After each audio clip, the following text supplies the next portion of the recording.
Working alongside some of Minnesota's busiest, most dangerous highways is just part of the job for state employee Don Obernolte. And safety in the right-of-way is always his top priority, whether he's here or chopping wood at his family farm in northern Minnesota. But one day up north, about a year and a half ago, all his precautions and safety measures could not protect him from a powerful and potentially deadly straight-line wind that knocked down a 1,600-pound tree right on top of him and crushed him. My first thought was, gosh, I wonder if I tore my shirt.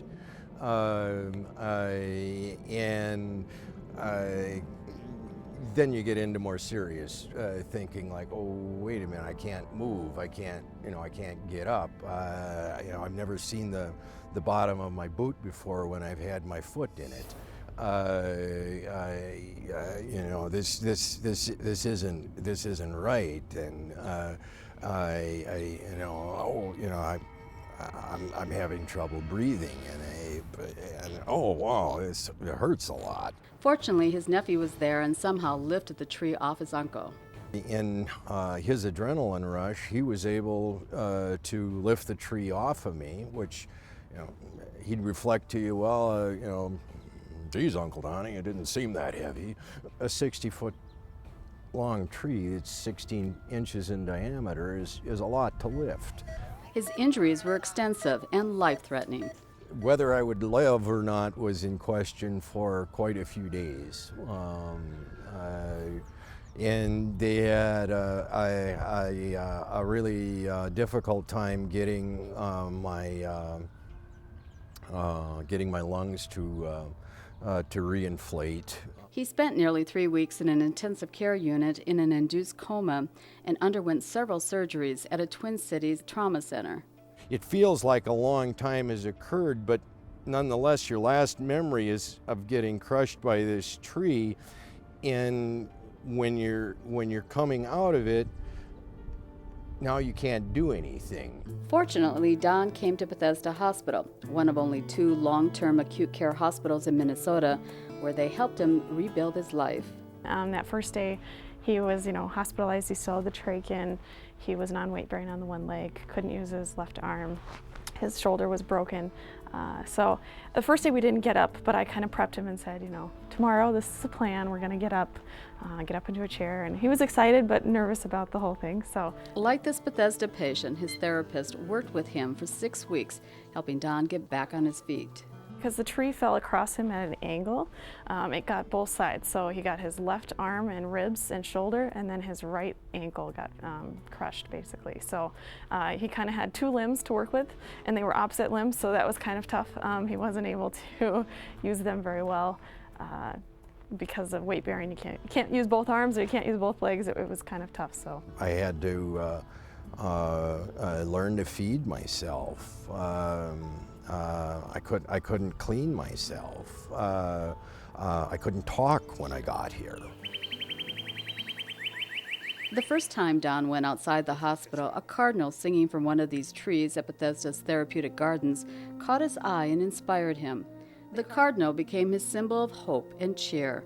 It inspired his recovery, especially during his healing arts therapies at the hospital and later during his recovery here at his home studio. Cardinals perched in the trees outside his home continue to sing and inspire him, even today. There she is. Don feels like he's experienced a miracle and credits his amazing recovery to Bethesda's extensive medical expertise and all the doctors and staff who helped him. I came in here on a gurney, and I believed in you then. I continue with that commitment and believe in you more today. Thank you for making this life, my life, possible. Now he's become a champion for all the long-term acute care patients who are unable to speak for themselves.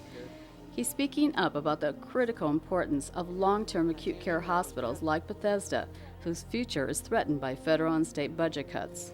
In the spring of 2009, he spoke publicly to Minnesota lawmakers and top state officials. I'm asking you to please understand that a balanced budget without quality health care and without places like Bethesda Hospital is something we must avoid. I'm most grateful for the chance to tell my story in the hope that it'll let you see how much of a state treasure Bethesda Hospital is. Thank you.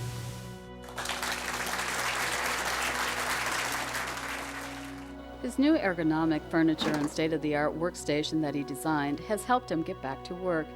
He now has a very different view of his world when he looks out his office window and sees Bethesda Hospital. If I can get across no other point to people other than it can all change instantly, and it can happen to any of us. Bring your front foot back. Don has continued to improve his breathing and movement by taking up Tai Chi and Pilates, as well as running.